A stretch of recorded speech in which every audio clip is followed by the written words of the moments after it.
Egypt. Většina z nás si představí pyramidy a koupání. Je ale doopravdy Egypt takhle růžový, anebo má i nějaké temné stránky? Je 7 hodin 14.2. a náš první let se odlepuje z Prahy směr Vídeň a za pár hodin už přistáváme v Káhiře. Káhira je hlavní město tohoto lednatého státu. Samotná Káhira má přes 10 milionů obyvatel a s Gízou a dalším předměstím dokonce přes 21 milionů obyvatel. Vystoupíme z letadla a zapojí nás příjemné africké teplo. A po celní kontrole dostáváme kufry a naše skupina se formuje a nasedáme do autobusu. Vyjíždíme z letiště a my Káhiru konečně vidíme. Okamžitě nás překvapí neexistující dopravní pravidla. Jízda v protisměru je normální záležitost. Semafory tu místní nechápou. Přechody nikde nejsou a přichází se kdekoliv. Kruhové objezdy nefungují. Všude jezdí kromě aut také tuk-tuky, které mohou řídit i děti. Po hodinové cestě dojíždíme na hotel. Po cestě z letiště jsme ještě informováni o tom, že je nebezpečné pít místní vodu. Už za tmy jsme ještě vyšli na terasu, ze které byly vidět pyramidy. A také k bazénu, který je ale poslední zavřený a tudíž jsme ho navštívit nemohli.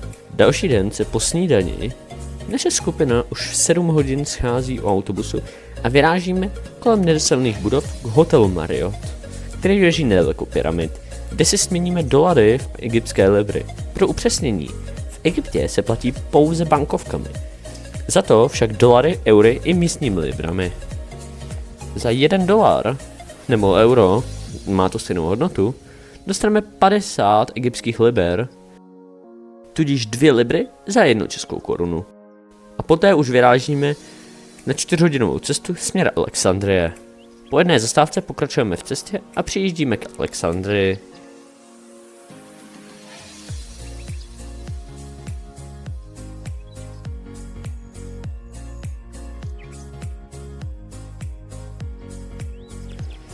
Alexandrie je největší egyptské přístavní město.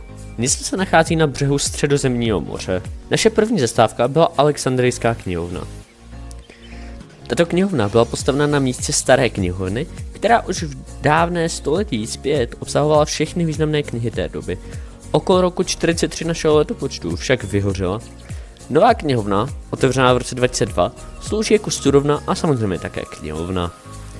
Po hodinové prohlídce se přesouváme místními uličkami, často v děsivě katastrofálním stavu, ke katakombám. Tyto katakomby byly místo, kde byly pochovány desítky lidí a dodnes se vlastně neví, kolik jich bylo.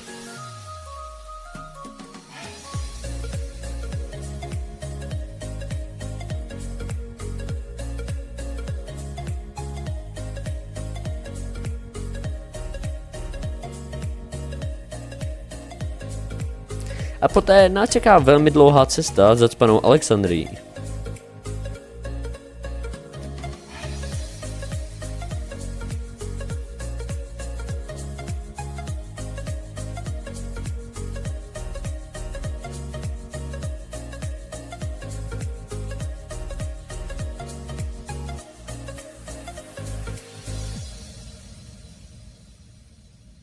Nakonec jsme po více jak hodině dojeli k pobřeží, kde jsme měli oběd, vynikající mořské ryby a k tomu čerstvá mangová šťáva. A poté jsme dojeli k poslední zastávce, Citadela. Pevnost stojící na místě, kde dříve stál Alexandrijský maják, jeden ze 7 divů světa. Tuto pevnost jsme se samostatně prošli.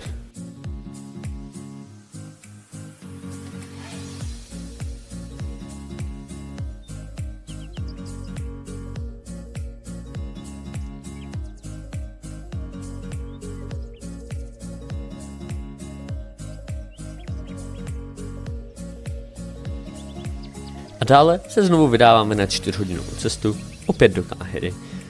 Přijíždíme znovu po jedné pauze až okolo 9. hodiny večer.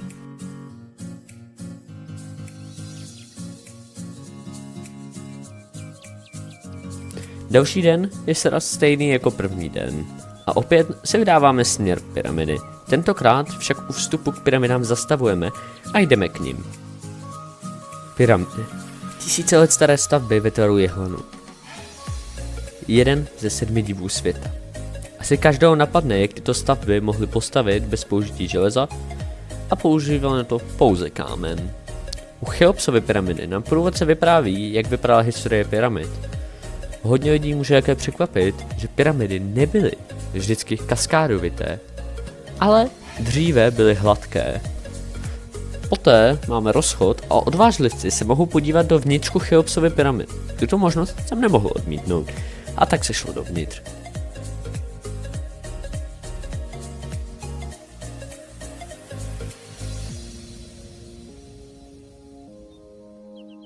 Cesta nebyla náročná, spíš lehce snístěná a hlavně se celou cestu stála fronta a na konci byla místnost s vydýchaným vzduchem,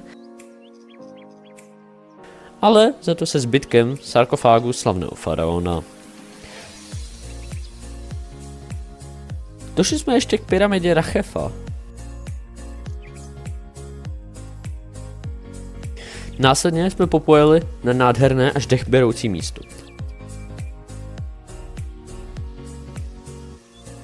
Odtud jsme viděli i malou Menkaureovu pyramidu. Přejdeme k další ikoně Egypta, to je Sfinga. Pokud by někoho napadlo, jak se od pyramid přesunujeme, přímo u pyramid je silnice vedoucí k Sfinze. Sfinga je obrovská, asi každého velikost překvapila. Dozvídáme se, proč na Vánoc a další informace. A poté nás znovu čeká jízda.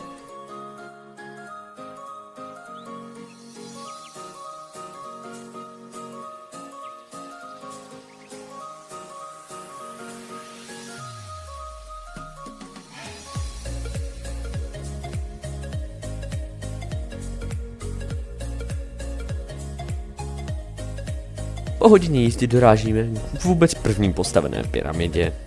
Džozérova stupňovitá pyramida. Není hladká, ale má 6 stupňů. Celá historie začíná u mastaby, ve které se v tu dobu pohřbívalo. Ta se ale Džozérovi nelíbila a tak k ní přistavil úpravy, až vznikla tato pyramida. Poté se podíváme i do jedné z mastab, která okolo Džozérovy pyramidy je. Následně máme pod pyramidou oběd, kebab. Ten ale nevypadá tak, jak ho známe v Evropě nebo v Turecku. Je to spíše masový váleček připomínající karbanátek. K tomu také kuře a to celé na vařicí plotínce. No a pak k dalším pyramidám, konkrétně lomené pyramidě, která v polovině snižuje úhel náklonu, nejspíše aby se nezhroutila. Kolem je nádherná procházka, kde skoro nikdo nechodí a je tu absolutně ticho. Nakonec jen 4hodinová zastávka u druhé pyramidy faraona, který se jmenoval Snofru, kterou postavil necelé 2 kilometry od lomené pyramidy, protože se bál, že se lomená pyramida zhroutí. Tato pyramida má také přezdívku, tentokrát červená pyramida. Podle barvy pískovce, ze kterého byla postavena.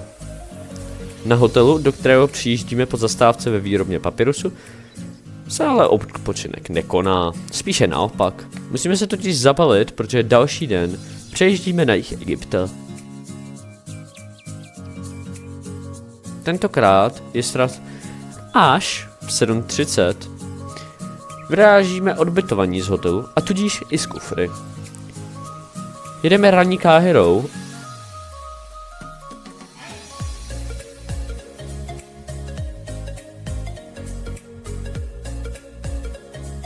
a zastavujeme u káhirské citadely. Tato citadela je postavena na kopci nad Káhirou.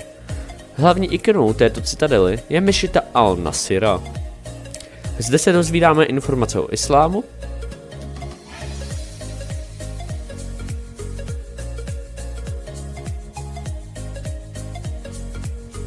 a když vyjdeme z mešity, naskytne se nám nádherný výhled na Káhiru. Odtud přejedeme jen 100 metrů k mešitě sultána Hasana, kde vidíme jiný druh mešity. Tato mešita je postavená do tvaru čtverce s výklenkem na každé straně, pokaždé pro jedno odvětví islámu. Jeden z místních Egypťanů nám dokonce recitoval jednu z islámských básní. Allahu akbar, Allahu akbar. Ashhadu an la ilaha illallah. أشهد أن محمدا رسول الله حي على الصلاة حي على الفلاح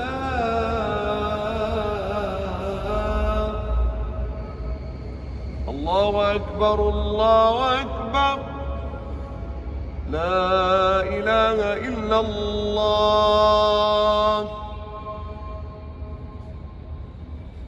بسم الله الرحمن الرحيم الله لا إله إلا هو الحي القيوم لا تأخذه سنة ولا نوم له ما في السماوات وما في الأرض من ذا الذي يشفع عنده إلا بإذنه يعلم ما بين أيديهم وما خلفهم ولا يحيطون بشيء من علمه إلا بما شاء وسع كرسيه السماوات والأرض ولا يؤوده حفظهما وهو العلي العظيم صدق الله العظيم.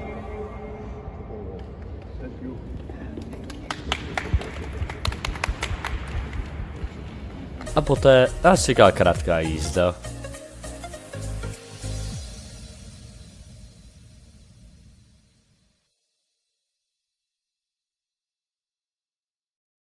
Po několika minutové jízdě zastavujeme u Egyptského muzea. V tomto muzeu se nachází mnoho artefaktů ze starověkého Egypta.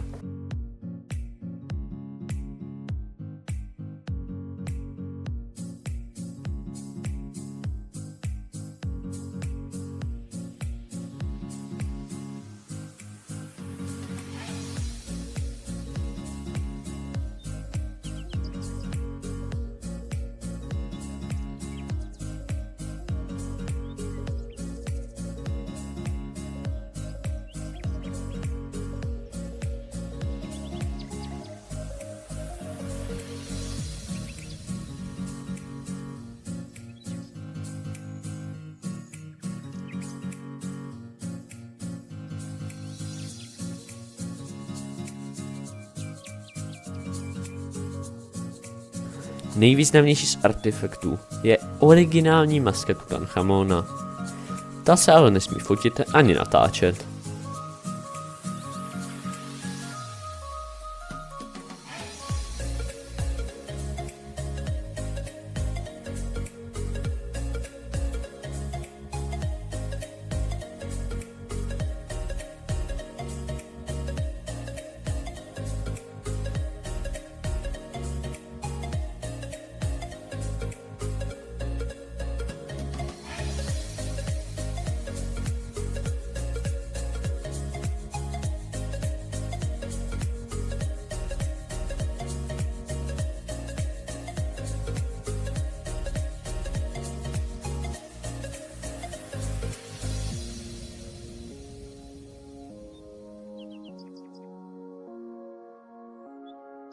Po 2hodinové prohlídce přejíždíme do další části města.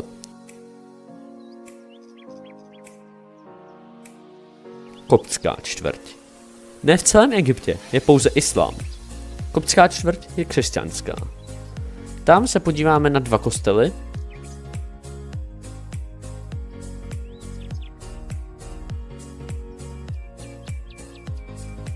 přičemž ve druhém z nich se v podzemí podle pověsti měl na určitou dobu ukrývat Ježíš Kristus.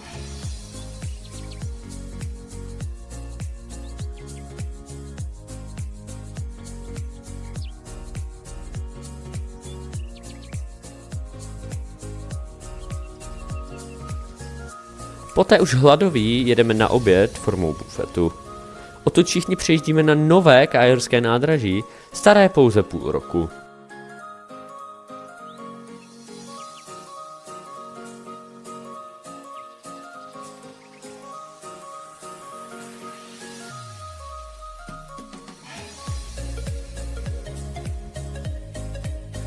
Toto nové nádraží má také obrovskou skleněnou pyramidu. Zde nasedáme do lůžkového vlaku první třídy. V něm máme strávit dalších 12 hodin.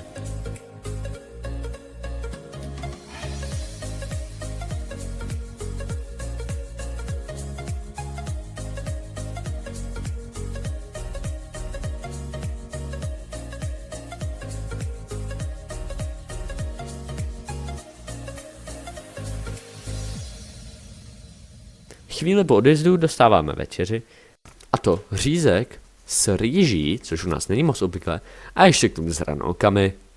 Dokonce jsme dostali zdarma kartáček, mýdlo a zubní pastu. Dále Stuart přišel do našeho pokoje a rozložil postel, která byla skrytá sedačkami. A vyndal schůdky na horní postel. Ráno jsem stával už 6 hodin, a to z jasného důvodu. Za několik minut vychází slunce. Je to impozantní.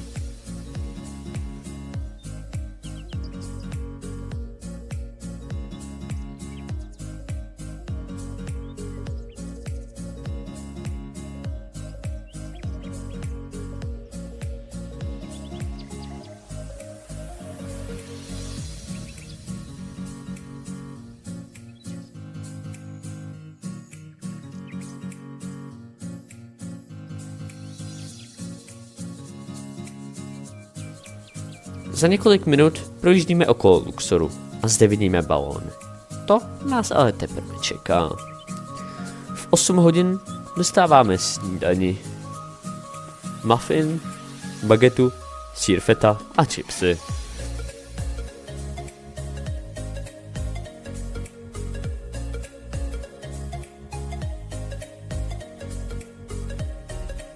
Okolo 10. hodiny jsme v cíli. Asuán. Velké jihoegyptské město ležící na řece Nil.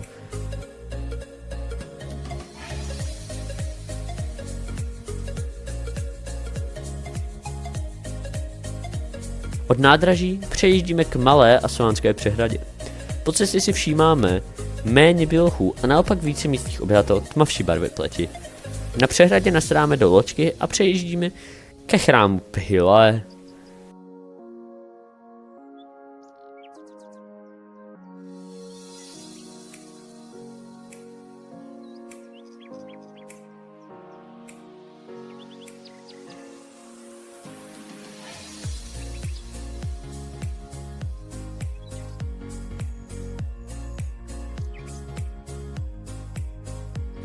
Ten je zajímavý umístěním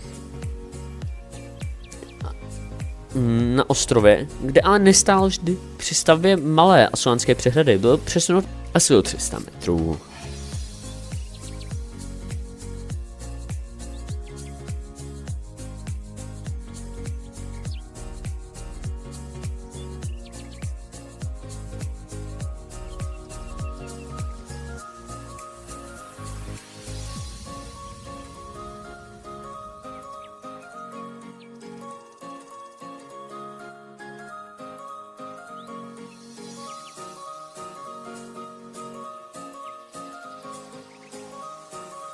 Po rozchodu opět jedeme lodí a opět autobusem. Dojíždíme k hotelu. Tam máme na určitý čas volno na oběd.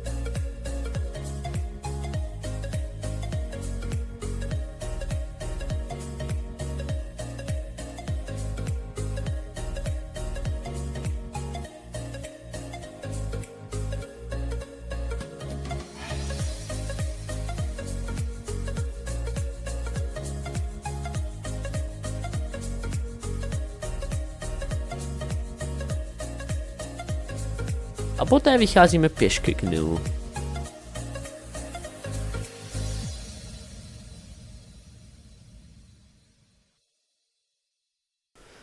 Tam nasedáme do tiché plachetnice.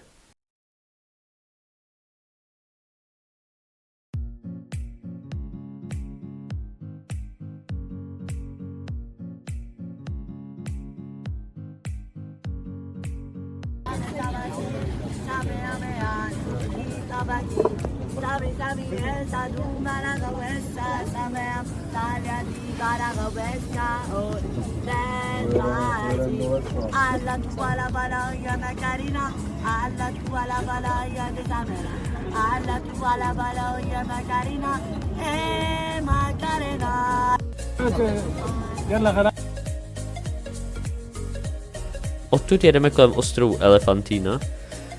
Na jejich téma byla výstava v Berlíně. Kolem ostrovů ve tvaru slonů, podle toho se jmenují Elefantina, proplouváme na druhou stranu Nilu.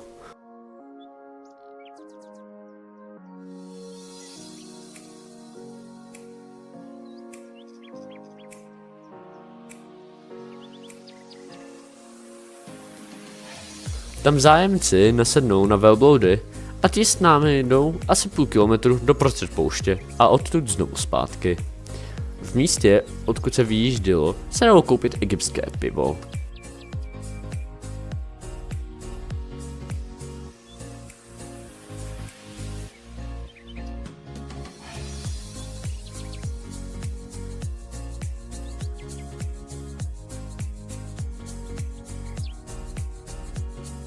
Když se vracíme, už zapadá slunce a cestu zpět, která je zašedá a poté v úplné tmě, komplikuje absence větru, takže se několik minut jenom stálo na místě. Ani to naši atmosféru neskazilo a všichni se dobře bavili.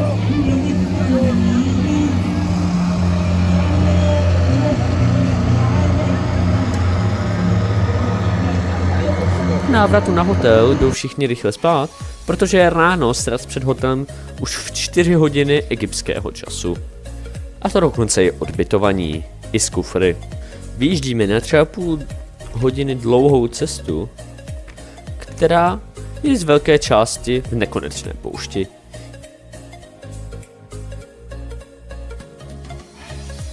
Chvíli po východu slunce zastavujeme u jediné budovy po Asuánu, po asi 100 kilometrech.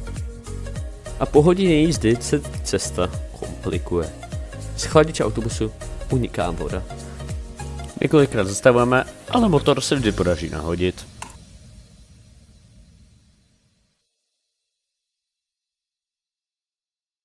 Autobus jede úplně normálně až do další zastávky, kde motor zhasne úplně.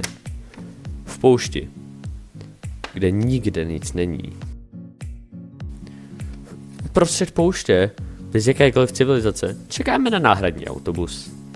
Ten nás konečně odvezl k Abu Simbel.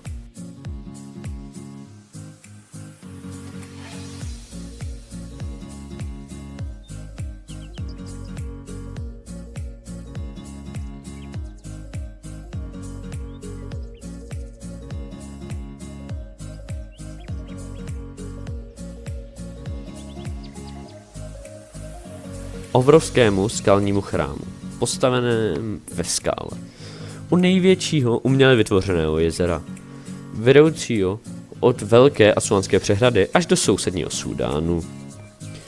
Právě kvůli této přehradě se musel chrám rozřezat a celý přesunout. Chrám je složen ze 4 soch a vnitřních chodeb.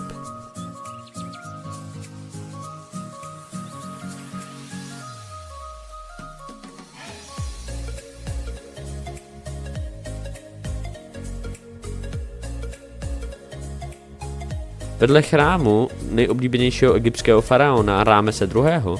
Je chrám jeho manželky Nefertáry. Ta vypadá jako zmenšená kopie velkého chrámu.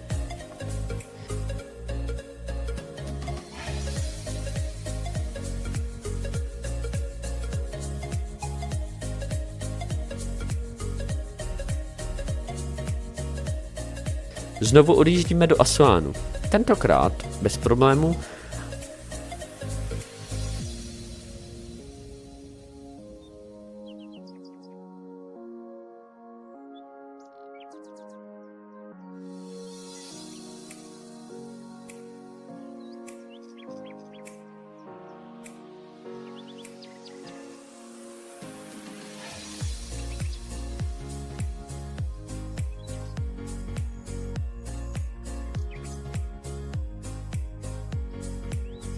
A z Asuánu jedeme do Luxoru asi 3 hodiny vlakem.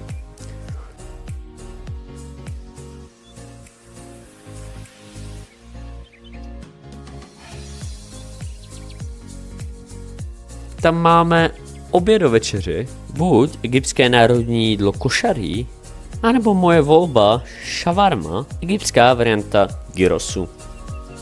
Vidíme západ slunce?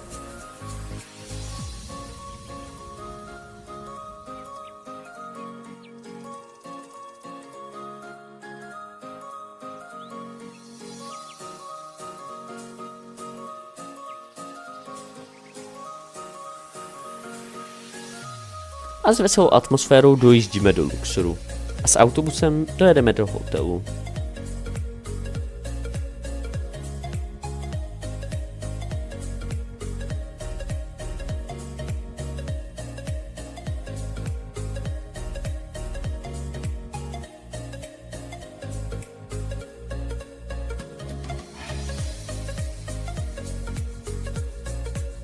tam máme volno. My se ale dlouho nevyspíme, protože nás čeká slibovaná aktivita. Jdeme pěšky zhruba 300 metrů a odtud lodí přejíždíme Nil. Po cestě jíme snídaňový balíček. Na druhé straně řeky nasedáme do 10místného auto a ty nás dovezou na místo činu.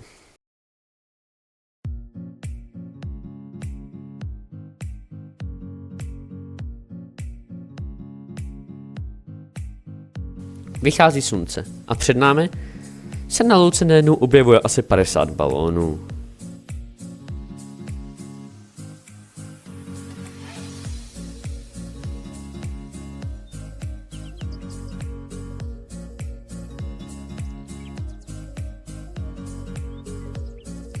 Do jednoho z nich nasedáme a vznášíme se.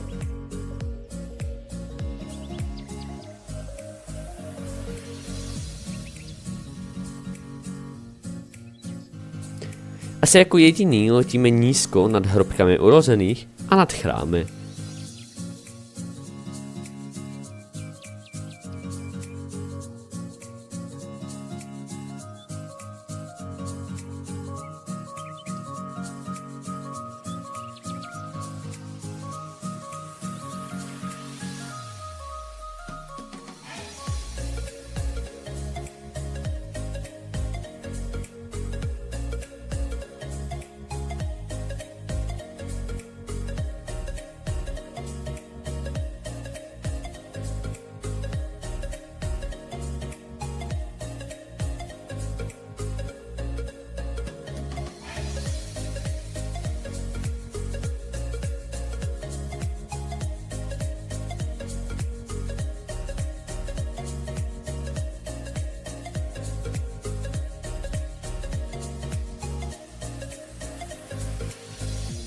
Nakonec vyletíme až do 2000 stop a odtud klesáme nad místními domy, odkud nás někdy zdraví místní.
Nakonec přistaneme na poli, tam nás chytají zaměstnanci a znovu nasadáme do aut a ty nás dovážejí ke zbytku skupiny. Ti čekají u Memnonových kolosů.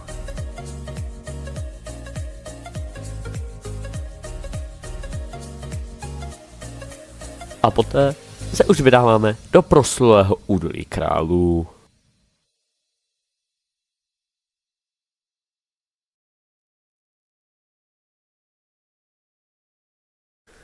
V údolí králů je 62 hrobek. Z 62 je vždy některých 12 přístupných v rámci lístku a další 3 se dají přikoupit. My jsme si přikoupili 2 další. A to přesněji Setiho prvního a Tutanchamona. Toho jsme nemohli vynechat. V údolí jsme se ještě dozvěděli několik informací, jak údolí vznikalo a proč tu jsou faraoni pohřbeny. A pak jsme měli rozchod. Začali jsme asi nejhezčí hrobkou v celém údolí a to hrobkou Setiho prvního. moc lidí do této hrobky nechodí, protože vstup je celkem drahý. My jsme tam ale šli a moc se nám líbila. Celá hrobka vypadá, jak kdyby byla teprve pár let zpátky namalovaná. A ne, že barvy jsou tam pomalu 3000 let.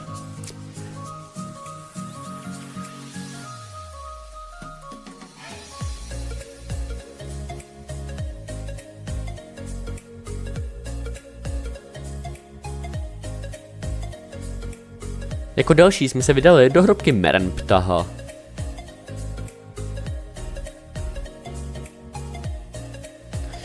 Ta je zase jedna z nejdelších. Jde se hodně dlouhou chodbou a na konci se dojde k sarkofágu.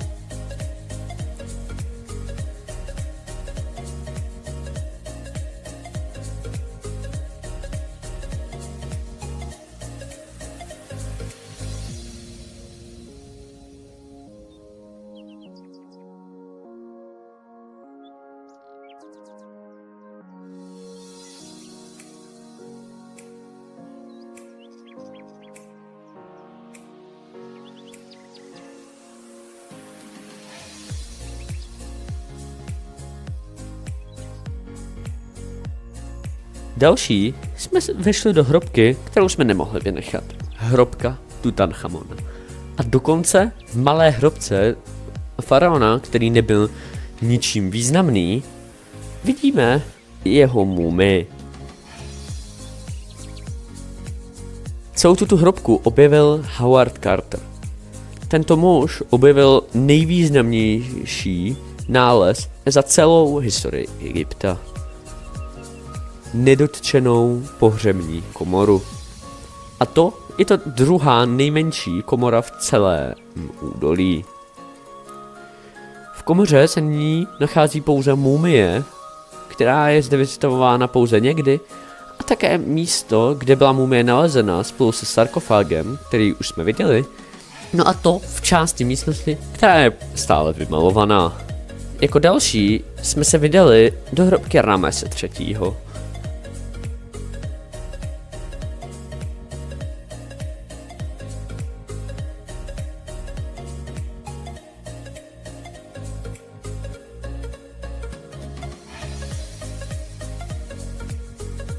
A nakonec i do hrobky Ramese IV.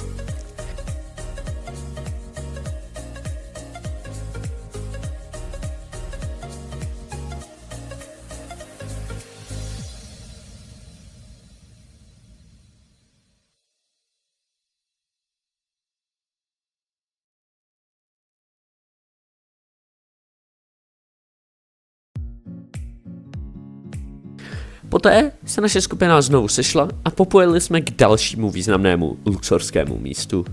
Konkrétně k chrámu Hatšepsut. Tento chrám je významný tím, že to byl zádušní chrám Hatšepsut a Hatšepsut zde měla být pohřbena. Velká část chrámu byla poškozená nejdříve jedním z pozdějších odpůrců Hatšepsut a nakonec i křesťany, kterým se nelíbilo vyobrazení několika bohů.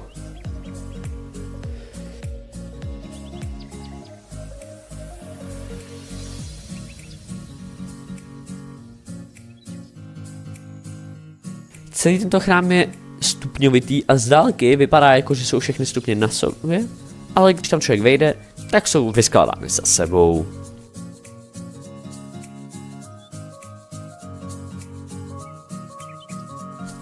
Odtud jsme přijeli do parfumérie, kde si někdo vyzkoušel parfémy, ale moc lidí to nenadchlo. Odtamtud jsme popojeli k dalšímu místu. A to místo byl obří chrámový komplex Karnak. Tento komplex možná někdo bude znát z Hercula Poirota z filmu Smrt na Nilu. Přesněji z filmu z roku 1978.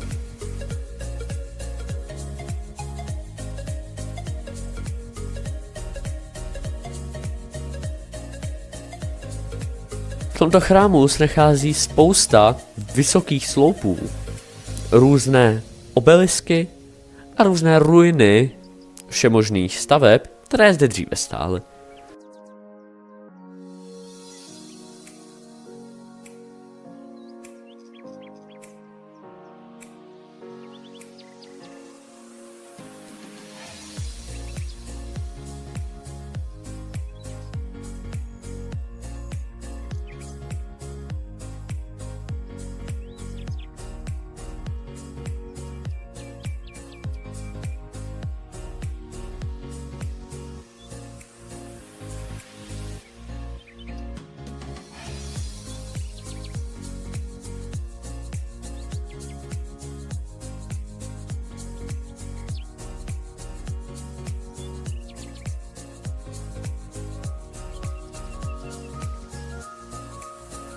No a odtud znovu přijíždíme na oběd, kde si odvážlivci, mezi které jsem znovu patřil, dopřáli pečeného holuba.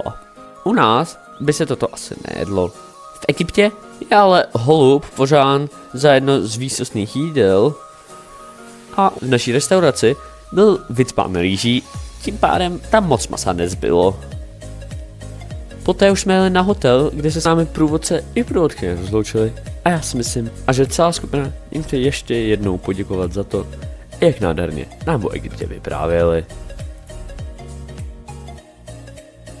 No a dali nám ještě tip, kam se jít projít, no a jak se další den přesuneme. Ale k tomu se prvně dostaneme.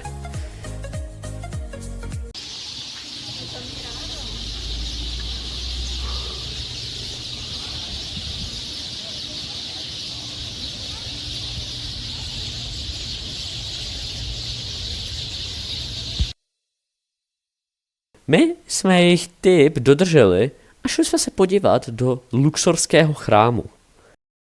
Ten je asi 2kilometrovou alejí propojen s chrámem v Karnaku. Pokud si představujete alej jako několik stromů za sebou, tak se pěkně mýlíte. Celá alej je vyskládána sfingami a už se zde našlo přes 1000 sfink. Samotný chrám jsme viděli v noci, nádherně nasvícený, a celý jsme se ho prošli a můžeme leda doporučit.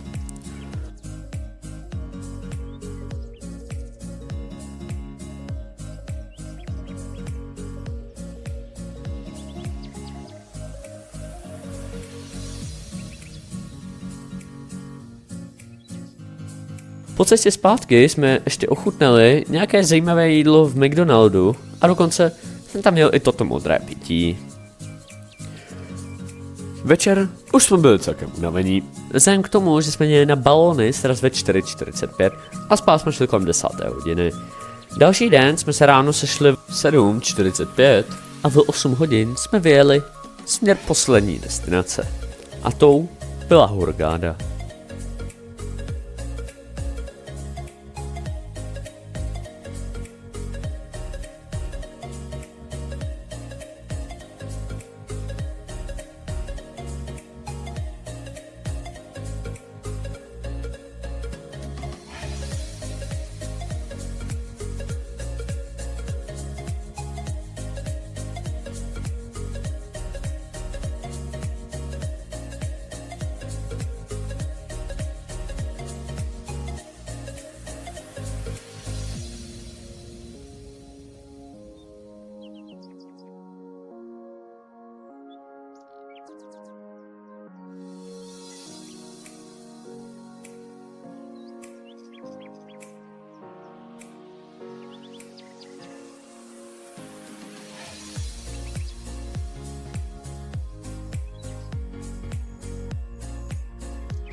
Po dlouhé cestě, která trvala skoro 5 hodin, a s jednou přestávkou, znovu uprostřed hor a uprostřed ničeho, jsme dorazili do Hurgády. Některý z nás si připravili dražší hotel, my jsme však zůstali v základním.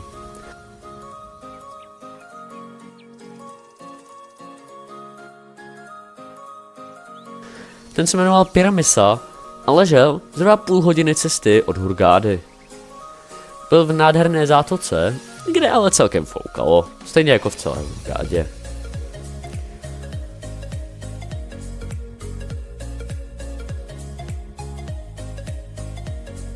První den nešel do moře skoro nikdo, kromě nás. A tak jsme tam byli celkem jako výjimka. Na západ slunce jsme si řekli, že se budeme podívat rovnou první den. A udělali jsme dobře. Západ byl nádherný.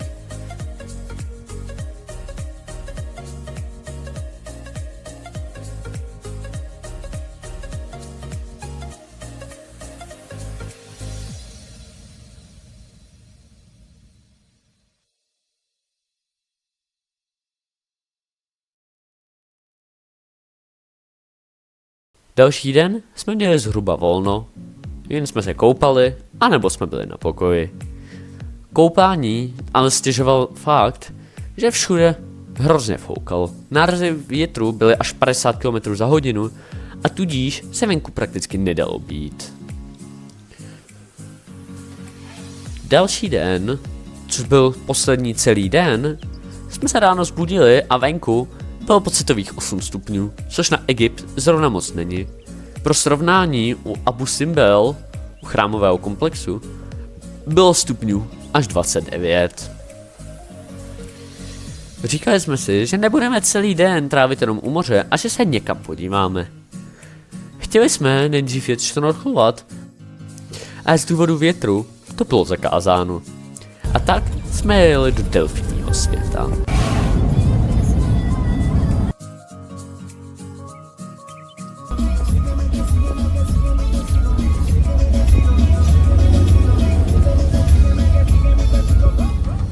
Park, kde dělají vystoupení s delfíny a ostatními tvory.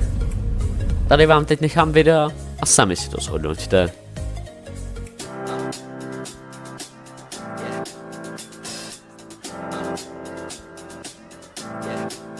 I got this feeling inside my bones. It goes electric wavy when I turn it on. Off from my city, off from my home. We're flying up, no ceiling when we in our zone. I got that sunshine in my pocket, got that good soul in my feet. I feel that hot blood in my body when it drops. Ooh, I can't take my eyes off it, moving so phenomenally. Come on, like the way we rock it, so don't stop. And under the lights, when everything goes, nowhere to hide when I'm getting you close. When we move, well, you already know. So just imagine. Nothing I can see but you when you dance, dance, dance. Feel good, good creeping up on you. So just dance, dance, dance. Come on. All those things I shouldn't do, but you dance, dance, dance.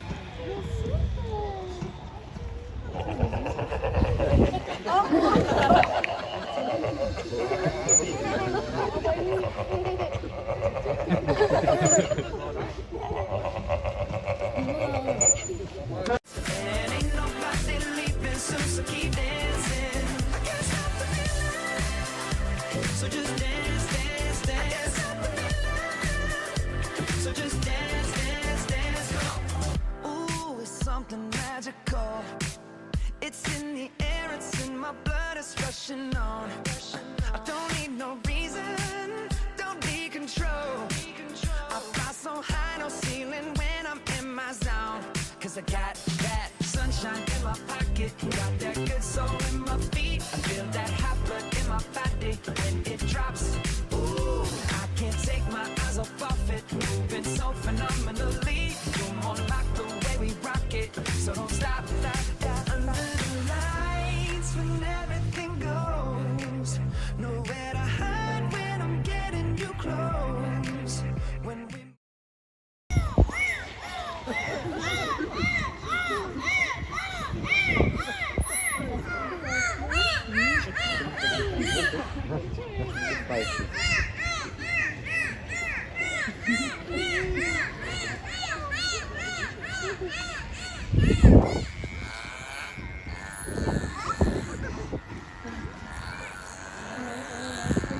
well, you already know.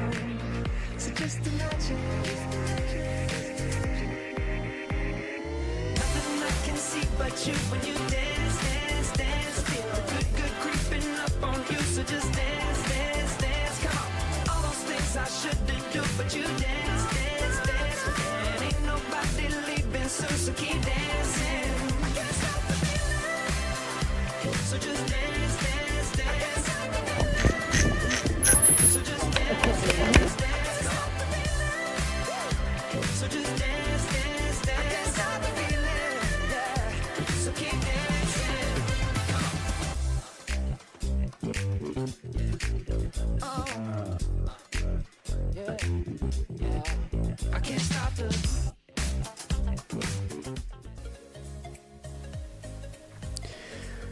Dle mého názoru to byl skvělý zážitek. Jedna skupinka se jela podívat do města Hurgáda. Za mě byl tady to odpočinkovější výlet. Na oběd už jsme byli zpátky v hotelu, kde jsme měli all inclusive. A pak jsme šli zase k moři. A poté dokonce i k bazénu.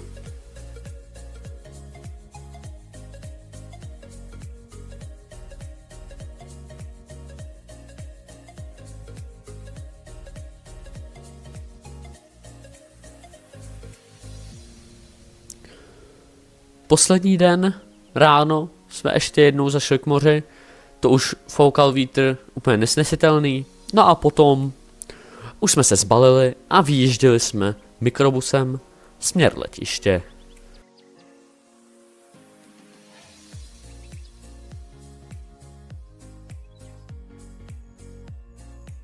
Tam už jsme se začali všichni loučit a po mezi přistání v Curychu jsme se rozloučili s našimi slovenskými přáteli, kteří odlítali jiným letadlem do Vídně. A my jsme nasedli na letadlo směr Praha, kde jsme se už pak všichni rozloučili. No a tohleto byl celý zájezd do Egypta. Já si myslím, že teď můžu mluvit za úplně všechny, co na tom zájezdu byli. A já si myslím, že všichni si tam moc užili a že na to budou ještě dlouho vzpomínat. Pokud byste se někdy chtěli do Egypta podívat, můžu jenom doporučit. No a já se na vás budu těšit u nějakého dalšího cestovatelského videa. Tak zatím nashledanou.